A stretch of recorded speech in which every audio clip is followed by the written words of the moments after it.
नमस्कार, स्वागत है आपका। आप देख रहे हैं जी उत्तर प्रदेश उत्तराखंड और मैं हूं आपके साथ विवेक शुक्ला। और इस वक्त की बड़ी खबर आपको लखनऊ से बता रहे हैं, जहां पर बीजेपी से बौखलाए राजभर का जहरीला बयान सामने आया है। 2022 में जमीन में दफना दूंगा, ये ओम प्रकाश राजभर कह रहे हैं। अखिलेश को सीएम बनाकर दिखा दूंगा, दम तो महंगाई और भ्रष्टाचार से लड़े। केशव प्रसाद मौर्य दम है तो वो कह रहे हैं। केशव मौर्य पर राजभर ने एक शर्मनाक बयान भी दिया है। तो ओम प्रकाश राजभर अपने बड़बोले बयान के लिए जाने जाते हैं, बवाली बोल के लिए जाने जाते हैं। एक बार फिर से ऐसा बयान दिया है जो बाद में हो सकता है कि विवाद का कारण भी बने। केशव प्रसाद मौर्य पर भी राजभर ने शर्मनाक बयान दिया है। ओम प्रकाश राजभर है, तेरे कहने से नहीं 2022 में जमीन में दफना दूंगा भारतीय जनता पार्टी को और उत्तर प्रदेश में अखिलेश यादव को मुख्यमंत्री बना के दिखाऊंगा। हिम्मत है, मर्द हो यार केशव जी, तो आओ सामने मुकाबला करो महंगाई का। तो हिम्मत नहीं है केशव मौर्य की कि जातिवार जनगणना पर जिस दिन बयान दे देंगे उस दिन भारतीय जनता पार्टी की जबान काट लेगी। ये ओम प्रकाश राजभर है, तेरे कहने से नहीं। ओम प्रकाश राजभर, नया गठबंधन हुआ है समाजवादी पार्टी के साथ। अखिलेश यादव के यार बने हैं और अखिलेश यादव को मुख्यमंत्री बनाने की कसम खाकर अब राजनीति कर रहे हैं। हालांकि विशाल हमारे साथ जुड़ रहे हैं, जी मीडिया संवाददाता सीरियल लखनऊ से। विशाल, एक बार फिर से ओम प्रकाश राजभर के बड़बोले बयान सामने आ रहे हैं, क्या मायने इसके निकाले जाएं? देखिए, जिस तरह से गठबंधन हुआ उसके बाद से लगातार ओम प्रकाश राजभर के जो बयान है वो सामने आ रहे हैं और सपा के राष्ट्रीय अध्यक्ष अखिलेश यादव को मुख्यमंत्री बनाने की बात ओम प्रकाश राजभर कर रहे हैं। लेकिन इसके साथ साथ जो बदजुबानी है वो भी दिखाई पड़ रही है। हालांकि ओम प्रकाश राजभर के इस तरह के विवादित बयान पहले भी आते रहे। जब वो मंत्रिमंडल के हिस्सा हुआ करते थे उत्तर प्रदेश में, तब भी उनके कई ऐसे बयान थे जो वाकई में विवाद खड़े होते थे। इसके साथ साथ जब वो मंत्रिमंडल से बाहर हुए तो उसके बाद उन्होंने तमाम बड़े नेताओं के खिलाफ जो है जहर उगला। यहाँ तक कि तमाम जो प्रधानमंत्री की बात करें या सीएम योगी आदित्यनाथ की बात करें, इन सबको जो है बदजुबानी में तमाम तरह की बातें कही। और अब केशव प्रसाद मौर्य के लिए इस तरह की बात करना ये साफ कर रहा है कि राजनीति में बयानबाजी अवसर देख के जरूर होती है तमाम मुद्दों को लेकर, लेकिन एक व्यक्तिगत टिप्पणी करना ये अपने आप में काफी हैरान करने वाला है। और खास तौर से अगर हम ओम प्रकाश राजभर की बात करते हैं तो इससे पहले उनके कई विवाद जो है वो जुड़ चुके हैं। अभी हाल में ही 2 दिन पहले उन्होंने मुख्तार अंसारी से मुलाकात की। उन्होंने कहा मुख्तार अंसारी को जो है हम टिकट देंगे।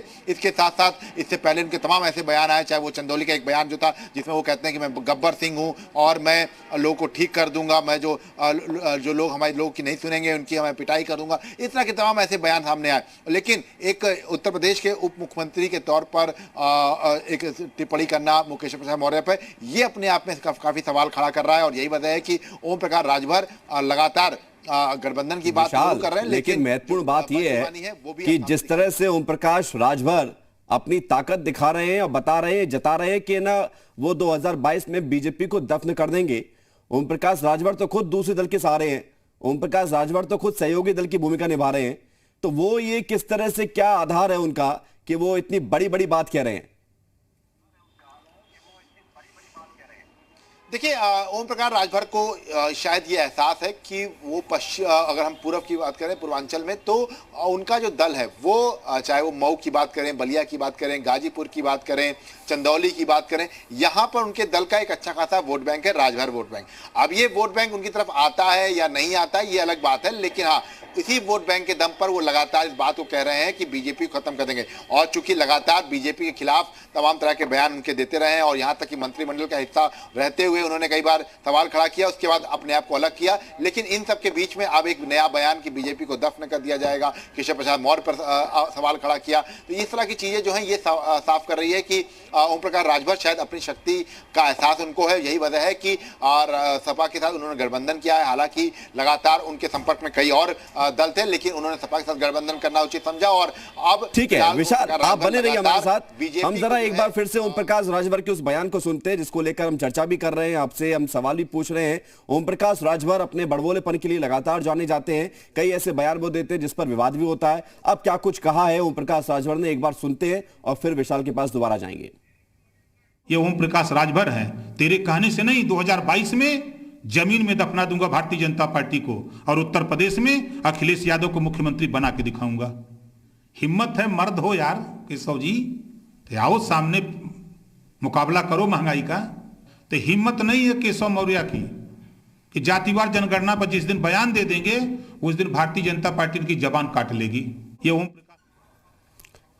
तो आप सुन रहे हैं कि असंसदीय भाषा का भी इस्तेमाल कर रहे हैं। ओम प्रकाश राजभर कह रहे हैं, तू तड़ाक की भाषा का इस्तेमाल कर रहे हैं, डिप्टी सीएम को लेकर, जातिगत जनगणना को लेकर ललकार दे रहे हैं।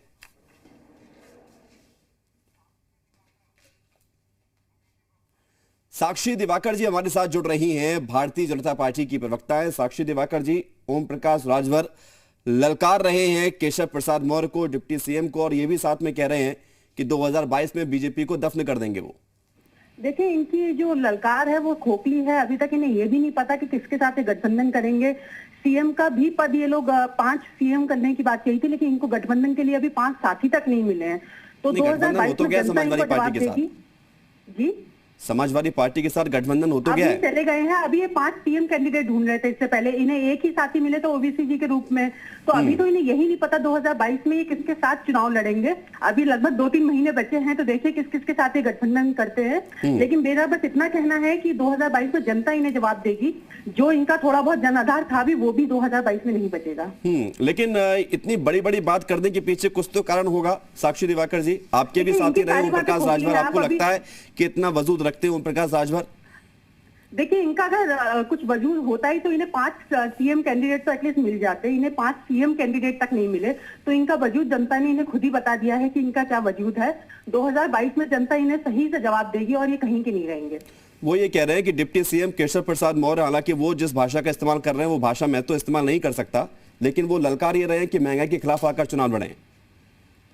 देखिए, महंगाई के खिलाफ अगर कोई जनता का हित कर सकता है तो भारतीय जनता पार्टी है। इनको जवाब जनता देगी, इन्हें और किसी की जवाब की जरूरत ही नहीं है। ये अपना जनाधार जो थोड़ा बहुत था भी, वो भी दिन पर दिन खोते जा रहे हैं। जिस तरीके की बयानबाजी कर रहे हैं, जनता इनका असली रूप से वाकिफ हो रही है। उन्हें इनका असली चेहरा दिख रहा है। इनका चरित्र जो है वो इन्हें जनता को दिखा रहे हैं ये लोग। ठीक है साक्षी जी, आप हमारे साथ बने रहिए। हमारे साथ अरुण राजभर जुड़ रहे हैं, राष्ट्रीय महासचिव हैं एसबी-एसपी पार्टी के। अरुण राजभर जी, ओम प्रकाश राजभर जी तू तड़ाक भाषा में तो बात कर रहे हैं केशव प्रसाद मौर्य को लेकर, और ये भी दावा कर रहे हैं कि 2022 में जमीन में दफना देंगे बीजेपी को। ये इतनी बड़ी बड़ी बातें क्यों की जा रही हैं? देखिए, ये पिछड़े समाज के लोडर नेता हैं भारतीय जनता पार्टी में, जो पिछड़ों के साथ हो रहे अन्याय के खिलाफ बोल नहीं सकते हैं। पिछड़ों का आरक्षण लूटा जा रहा है, ये बोल नहीं सकते हैं। चाहे 69,000 शिक्षक का मामला हो, उसमें घोटाला का 5,844 पिछड़े दलित का आरक्षण लूटा गया, उसमें ये लोग बोले नहीं हैं। तो ये कह रहे हैं कि हम वोट कटवा के रूप में हैं। तो 2017 में तो मैं इनके साथ था, तब तो वोट दिलाने वाला था। अब मैं वोट कटवा कैसे हो गया? नहीं, वो ठीक है। कि जो तो क्या सुनिए, अब अरुण राजभर जी, ये सारी बातें पब्लिक डोमेन में हैं। आपकी पार्टी में कितनी क्षमता है, ओम प्रकाश राजभर आपकी पार्टी को और समाजवादी पार्टी को कितनी शक्ति देंगे, ये वक्त बताएगा। लेकिन तू तड़ाक जैसे शब्दों का इस्तेमाल करना, क्या आप भी सही मानते हैं? कैसे शब्दों का इस्तेमाल होना चाहिए डिप्टी सीएम के लिए? जिन शब्दों का प्रयोग भारतीय जनता पार्टी के संस्कार में है, वो संस्कार उन्होंने बताया है। आप देखिए ना, इनके प्रदेश अध्यक्ष का बयान क्या है, केशव प्रसाद मौर्य जी का बयान क्या है? तो ये लोग जिस तरीके का बयान देते हैं कि हम नीच हैं, क्या हम भैसा हैं, ये पिछड़े समाज को ये भैसा बोलते हैं। आप बताइए, क्या ये सही शब्द का प्रयोग करते हैं? तो उत्तर प्रदेश की जनता जो 43% माननीय ओम प्रकाश राजभर जी के साथ जो खड़ा हो गया थी पिछड़ा, अरुण राजभर जी, अगर वो सही शब्दों का इस्तेमाल नहीं कर रहे हैं तो क्या आप भी उसी तरह से शब्दों का इस्तेमाल करेंगे? क्या आप भी तू तड़ाक करेंगे? आप क्या करेंगे फिर? हम देखिए, हमारा स्पष्ट है कि हमारा कोई मतभेद नहीं है। हम इस तरह से भाषा का सम्मान नहीं करते हैं, इस तरह का संस्कार हमारे पार्टी में नहीं है। आप इस तरह का जो दिखा रहे हैं वो उनके बयान का है। कि इनके विधायक, इनके सांसद और इनके बड़े नेता इस तरह का भाषा का प्रयोग करते हैं। कहां करते हैं? आपको सुना दोबारा बयान देना पड़ता है। अरुण राजभर जी, दोबारा आप सुनना चाहेंगे ओम प्रकाश राजभर ने क्या कुछ कहा है? सुनना चाहेंगे आप? सुनवा दूं? सुनाइए एक बार जरा। ये ओम प्रकाश राजभर है, तेरे कहने से नहीं 2022 में जमीन में दफना दूंगा भारतीय जनता पार्टी को, और उत्तर प्रदेश में अखिलेश यादव को मुख्यमंत्री बना के दिखाऊंगा। हिम्मत है, मर्द हो यार केशव जी, तो आओ सामने मुकाबला करो महंगाई का।